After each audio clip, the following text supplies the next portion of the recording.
على فكرة آخر مرة في الفيديو تعقدت لي الدنيا وقلتك في الآخر أصلا أنا إيه مش هاممني حاجة غير الجنة من الآخر، والحمد لله متأكد إن ربنا غفور رحيم جدا، وكلنا إن شاء الله هنخش الجنة. الموضوع مش أكبر من كده خالص يا ابني. مش انا اللي بقول، ربنا يقول وما يلقاها إلا الذين صبروا وما يلقاها إلا ذو حظ عظيم. انت برضه غاوي تعقد، برضه غاوي يعني ربنا سبحانه وتعالى بيقول ورحمتي وسعت كل شيء.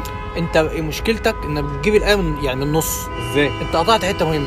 ورحمتي وسعت كل شيء فسأكتبها للذين يتقون ويؤتون الزكاة والذين هم بآياتنا يؤمنون.